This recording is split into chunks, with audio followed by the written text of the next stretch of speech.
जय हिंद। जय हिंद। भारत माता की। भारत माता की। अरुणाचल प्रदेश के राज्यपाल श्री बी.डी. मिश्रा जी, यहां के लोकप्रिय युवा मुख्यमंत्री श्री पेमा खांडू जी, कैबिनेट में मेरे साथी किरण रिजिजू जी, उप मुख्यमंत्री श्रीमान चौना मीन जी, सम्मानित सांसदगण, विधायकगण, मेयर, अन्य सभी महानुभाव और अरुणाचल प्रदेश के मेरे प्यारे भाइयों और बहनों,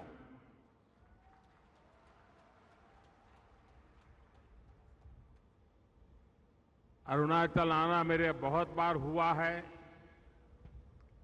जब भी आता हूं एक नई ऊर्जा, नया उमंग, नया उत्साह लेकर के जाता हूं। लेकिन मुझे कहना होगा कि मैं इतनी बार अरुणाचल आया हूं, शायद गिनती करूंगा भी तो भी कुछ गलती हो जाएगी, इतनी बार आया हूं, लेकिन इतना बड़ा कार्यक्रम पहली बार देखा। और वो भी सुबह 9:30 बजे। अरुणाचल में पहाड़ों से लोगों को आना, इसका मतलब ये हुआ कि विकास के कामों का आपके जीवन में कितना महत्व है, ये दर्शाता है। और इसीलिए आप इतनी बड़ी तादाद में आशीर्वाद देने के लिए आए हैं। भाइयों बहनों, अरुणाचल के लोगों को, अरुणाचल के लोगों की आत्मीयता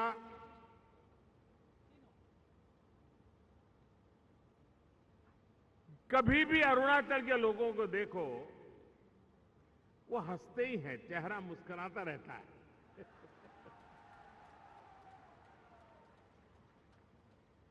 कभी उदासीनता, निराशा अरुणाचल के लोगों के चेहरे पर झलकती नहीं है। और अनुशासन, मुझे लगता है कि सीमा पर अनुशासन क्या होता है, ये मेरे अरुणाचल के हर घर में, हर परिवार में, हर व्यक्ति के जीवन में नजर आता है। हमारे मुख्यमंत्री प्रेमा जी के नेतृत्व में ये डबल इंजन की सरकार की मेहनत, विकास के लिए प्रतिबद्धता, वो आज अरुणाचल को इस नई ऊंचाई पर पहुंचा रही है। मैं प्रेमा जी और उनकी पूरी टीम को बहुत बहुत बधाई देता हूं। आपको याद होगा, और अभी प्रेमा जी ने उल्लेख भी किया, कि फरवरी 2019 में इस एयरपोर्ट का शिलान्यास हुआ था और ये सौभाग्य मुझे मिला था। और आप तो जानते हैं, हम एक ऐसा वर्क कल्चर लाए हैं जिसका शिलान्यास हम करते हैं, उद्घाटन भी हम ही करते हैं। अटकाना, लटकाना, भटकाना, वो समय चला गया। लेकिन मैं बात और करना चाहता हूं। 2019 फरवरी में मैंने इसका शिलान्यास किया था। अब 2019 मई में चुनाव आने वाले थे।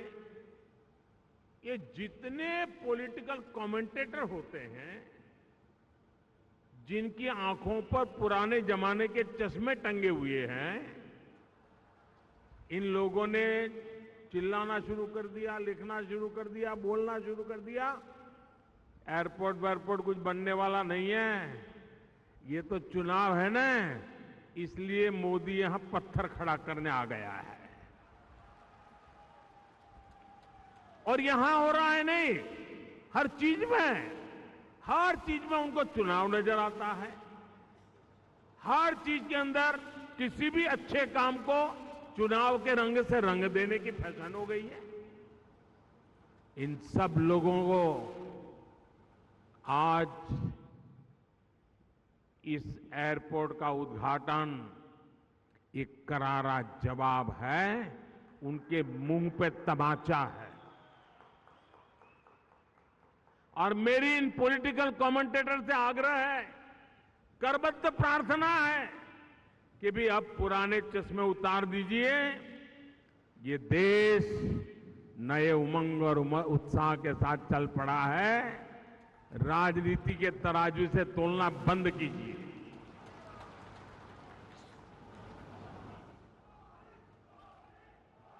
जो कमेंटेटर इसको चुनावी घोषणा कहते थे, आज 3 साल के भीतर ही वो इस आधुनिक भव्य स्वरूप से आकार ये हमारा एयरपोर्ट देख रहे हैं। और ये मेरा सौभाग्य है कि मुझे आपकी हाजिरी में, लाखों लोगों की साक्षी में पूरा अरुणाचल आज ऑनलाइन जुड़ा हुआ है, पूरा अरुणाचल जुड़ा हुआ है। ये भी एक बड़े गर्व की बात है। आज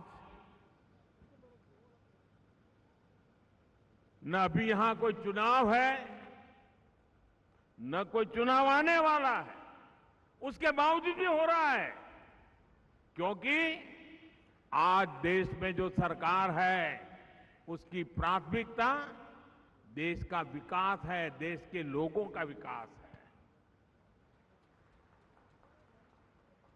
साल में 365 दिन 24 घंटे हम देश के विकास के लिए ही काम करते हैं।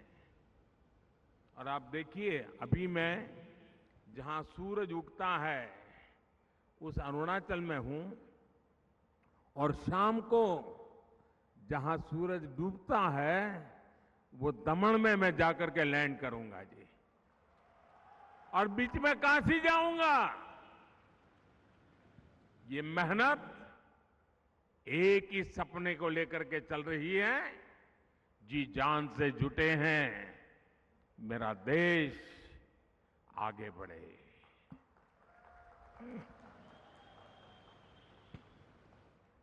हम न चुनावों का फायदे नुकसान सामने रख करके काम करते हैं, न चुनाव के लाभ पाने के लिए छोटे छोटे इरादों से काम करने वाले लोग हैं। हमारा तो सपना सिर्फ और सिर्फ मां भारती हैं, हिंदुस्तान है, 130 करोड़ नागरिक है। आज इस एयरपोर्ट के साथ ही 600 मेगावाट के कामेंग हाइड्रो प्रोजेक्ट का भी लोकार्पण हुआ है। ये भी अपने आप में एक बहुत बड़ी उपलब्धि है। विकास की उड़ान और विकास के लिए ऊर्जा का ये गठबंधन अरुणाचल को एक नई गति से नई ऊंचाई पर लेकर के जाएगा। मैं इस उपलब्धि के लिए अरुणाचल के मेरे प्यारे भाइयों बहनों को, सभी उत्तर पूर्व के राज्य के भाइयों बहनों को बहुत बहुत बधाई देता हूं, बहुत बहुत शुभकामनाएं देता हूं। आजादी के बाद नॉर्थ ईस्ट बिल्कुल अलग तरह के दौर का गवाह रहा है। दशकों तक ये क्षेत्र उपेक्षा और उदासीनता का शिकार रहा। जब दिल्ली में बैठकर पॉलिसी बनाने वालों को सिर्फ इतने भर से मतलब था कि किसी तरह यहां चुनाव जीत जाए, आप जानते हैं ये स्थिति कई दशकों तक बनी रही। जब अटल जी की सरकार बनी उसके बाद पहली बार इसे बदलने का प्रयास किया गया। वो पहली सरकार थी जिसने नॉर्थ ईस्ट के विकास के लिए अलग मंत्रालय बनाया, लेकिन उनके बाद आई सरकार ने उस मोमेंटम को आगे नहीं बढ़ाया। इसके बाद बदलाव का नया दौर 2014 के बाद शुरू हुआ, जब आपने मुझे सेवा करने का अवसर दिया। पहले की सरकारें सोचती थी कि अरुणाचल प्रदेश इतना दूर है, नॉर्थ इतना दूर है, दूर सुदूर सीमा पर बसे लोगों को पहले आखिरी गांव माना जाता था, लेकिन हमारी सरकार ने उन्हें आखिरी गांव नहीं, आखिरी छोर नहीं, बल्कि देश का प्रथम गांव मानने का काम किया। नतीजा ये कि नॉर्थ ईस्ट का विकास देश की प्राथमिकता बन गया। अब कल्चर हो या एग्रीकल्चर, कॉमर्स हो या कनेक्टिविटी, पूर्वोत्तर की आखिरी नहीं बल्कि सर्वोच्च प्राथमिकता मिलती है। बात ट्रेड की हो या टूरिज्म की हो, टेलीकॉम की हो या टेक्सटाइल की हो, पूर्वोत्तर को आखिरी नहीं बल्कि सर्वोच्च प्राथमिकता मिलती है। ड्रोन टेक्नोलॉजी से लेकर कृषि उड़ान तक, एयरपोर्ट से लेकर पोर्ट से कनेक्टिविटी तक, पूर्वोत्तर अब देश की प्राथमिकता है।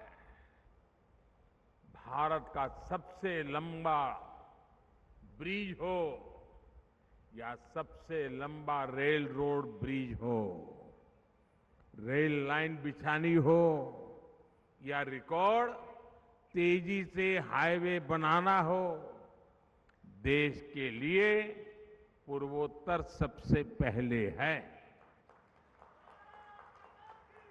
इसी का परिणाम है कि आज नॉर्थ ईस्ट में अपेक्षा और अवसरों का नया दौर शुरू हो चुका है, नया युग शुरू हो चुका है। आज का ये आयोजन नए भारत की इस अप्रोच का बहुत शानदार उदाहरण है।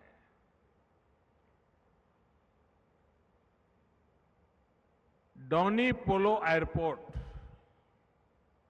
अरुणाचल का चौथा ऑपरेशनल एयरपोर्ट है। आजादी के बाद से 7 दशकों में पूरे नॉर्थ ईस्ट में केवल 9 एयरपोर्ट थे, जबकि हमारी सरकार सिर्फ 8 वर्षों में 7 नए एयरपोर्ट बना दिए। यहां कितने ही ऐसे क्षेत्र हैं जो आजादी के 75 वर्ष बाद अब एयर कनेक्टिविटी से जुड़े हैं। इस वजह से अब नॉर्थ ईस्ट आने जाने वाली उड़ानों की संख्या भी 2 गुना से ज्यादा हो चुकी है। साथियों, ईटानगर का ये डोनी पोलो एयरपोर्ट अरुणाचल प्रदेश के अतीत और संस्कृति का भी गवाह बन रहा है। और मुझे बताया गया, प्रेमा जी बता रहे थे कि डोनी यानी सूर्य और पोलो चंद्रमा को कहते हैं।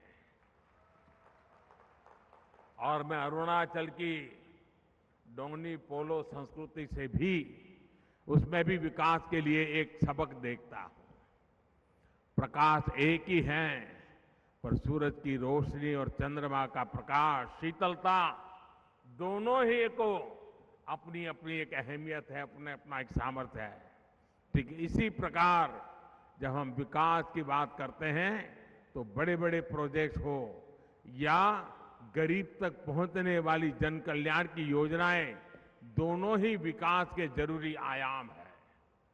आज जितनी अहमियत एयरपोर्ट जैसे बड़े इंफ्रास्ट्रक्चर की है, उतनी ही अहमियत गरीब की सेवा को, उसके सपनों को भी दी जाती है।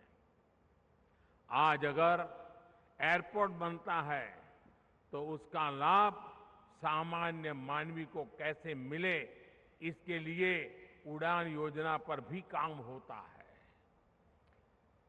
फ्लाइट सेवा शुरू होने के बाद पर्यटकों की संख्या कैसे बढ़े, कैसे उसका लाभ छोटे व्यापारियों को, दुकानदारों को, टैक्सी ड्राइवर्स को मिले, इसके लिए हम काम करते हैं। साथियों, अरुणाचल प्रदेश में आज दुर्गम से दुर्गम ऊंचाई पर बॉर्डर एरियाज में सड़कें और हाईवे बन रहे हैं। केंद्र सरकार सड़कों के निर्माण के लिए करीब करीब 50,000 करोड़ रुपए और खर्च करने के लिए जा रही है। जब इतना इंफ्रास्ट्रक्चर होगा तो बड़ी संख्या में पर्यटक भी आएंगे। अरुणाचल के कोने कोने में प्रकृति ने इतनी खूबसूरती दी है। हर गांव में पर्यटन की अपार संभावनाएं हैं। होम स्टे और लोकल उत्पादों के जरिए हर परिवार की आय बढ़ सकती है। उसके लिए जरूरी है कि गांव-गांव तक पहुंचने की व्यवस्था भी हो। इसलिए आज अरुणाचल के 85% से ज्यादा गांवों तक प्रधानमंत्री ग्राम सड़क योजना बनाई जा चुकी है। साथियों, एयरपोर्ट और बेहतर इंफ्रास्ट्रक्चर बनने के बाद अरुणाचल में कार्गो सुविधाओं की बड़ी संभावना बन रही है। इससे यहां के किसान अपनी पैदावार अरुणाचल के बाहर बड़े बाजारों में आसानी से बेच सकेंगे। उन्हें आज की तुलना में कई गुना ज्यादा पैसा मिलेंगे। अरुणाचल के किसानों को पीएम किसान सम्मान निधि का भी बड़ा लाभ मिल रहा है। साथियों, पूर्वोत्तर को लेकर हमारी सरकार कैसे काम कर रही है, उसका एक उदाहरण बांस की खेती से है। बैम्बू यहां के जीवन शैली का एक अहम हिस्सा है। आज बैम्बू प्रोडक्ट्स पूरे देश और दुनिया में पॉपुलर हो रहे हैं। लेकिन अंग्रेजों के जमाने से, उस समय से बैम्बू काटने पर ऐसी कानूनी बंधन लगाए हुए थे कि हमारे आदिवासी भाई बहनों को, हमारे उत्तर पूर्वी इलाके के लोगों को जीवन में एक रुकावट बन गया था। इससे हमने उस कानून को बदला और अब बैम्बू आप उगा सकते हैं, बैम्बू काट सकते हैं, बैम्बू बेच सकते हैं, बैम्बू का वैल्यू एडिशन करते हैं और खुले बाजार में जाकर के आप व्यापार कर सकते हैं। जैसे फसल उगाते हैं वैसे बैम्बू भी उगा सकते हैं। भाई और बहनों, गरीब जैसे ही जीवन की बुनियादी चिंताओं से आजाद होता है तो अपने साथ साथ देश के विकास के भी नए आयाम गढ़ने लगता है। इसलिए आज गरीब से गरीब व्यक्ति उपेक्षा और बदहाली से बाहर आए, उसे गरिमापूर्ण जीवन मिले, ये देश की प्राथमिकता है। पहले कहा जाता था कि पहाड़ों पर शिक्षा और इलाज हमेशा एक संकट रहता है, लेकिन जब अच्छी स्वस्थ सुविधाओं के साथ साथ आयुष्मान भारत योजना के जरिए 5 लाख रुपया तक के मुफ्त इलाज की व्यवस्था भी की गई है। हर गरीब को प्रधानमंत्री आवास योजना के तहत पक्का घर दिया जा रहा है। विशेष रूप से आदिवासी इलाकों में केंद्र सरकार 500 करोड़ रुपए खर्च करके एकलव्य मॉडल स्कूल खोल रही है ताकि कोई भी आदिवासी बच्चा पढ़ाई में पीछे न रह जाए। जो युवा किन्हीं कारणों से हिंसा के रास्ते पर चले गए हैं, उन्हें एक अलग नीति के जरिए मुख्य धारा में लाने का प्रयास हो रहा है। उनके लिए अलग से फंड बनाया गया है। स्टार्टअप इंडिया को ताकत से जोड़ने के लिए अरुणाचल स्टार्टअप पॉलिसी के जरिए अरुणाचल प्रदेश भी कदम से कदम मिला रहा है। यानी विकास की जो हमारी धारा है, ऊपर से शुरू होती है, जो वो आज गांव, गरीब युवाओं, महिलाओं तक पहुंचाने उनकी ताकत बन रही है। साथियों, देश ने 2014 के बाद हर गांव तक बिजली पहुंचाने का अभियान शुरू किया था। इस अभियान का बहुत बड़ा लाभ अरुणाचल प्रदेश के गांवों को भी हुआ है। यहां ऐसे अनेक गांव थे जहां आजादी के बाद पहली बार बिजली पहुंची थी। इसके बाद केंद्र सरकार ने सौभाग्य योजना बनाकर हर घर को बिजली कनेक्शन की जोड़ने का एक अभियान चलाया था। यहां अरुणाचल में भी हजारों घरों को मुफ्त बिजली कनेक्शन से जोड़ा गया। और जब यहां के घरों में बिजली पहुंची तो घरों में केवल उजाला ही नहीं फैला, बल्कि यहां के लोगों के जीवन में भी उजाला आया है। भाइयों और बहनों, अरुणाचल प्रदेश में विकास की जो यात्रा रफ्तार पकड़ चुकी है, इसे हम गांव-गांव तक, घर-घर तक पहुंचाने के मिशन पर काम कर रहे हैं। हमारा प्रयास है कि सीमा से सटे गांवों का वाइब्रेंट बॉर्डर विलेज का दर्जा देकर उन्हें सशक्त बनाया जाए। जब सीमा पर सटे हर गांव में संभावनाओं के नए द्वार खुलेंगे, वहीं से समृद्धि की शुरुआत होगी।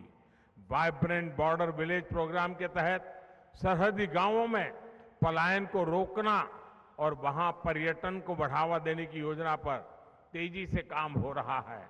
सरकार द्वारा सीमावर्ती क्षेत्रों के युवाओं को एनसीसी से जोड़ने के लिए एक विशेष अभियान चल रहा है। प्रयास ये है कि बॉर्डर किनारे पर बसे गांवों, वहां के युवाओं को एनसीसी में ज्यादा से ज्यादा भागीदारी हो। एनसीसी से जुड़ने वाले इन गांवों के बच्चों को सेना के अफसरों की ट्रेनिंग मिलेगी। इससे युवाओं के उज्जवल भविष्य का रास्ता तो तैयार होगा ही, साथ ही उनमें देश के प्रति सेवा का एक जज्बा भी और ज्यादा पैदा होगा और ज्यादा बढ़ेगा।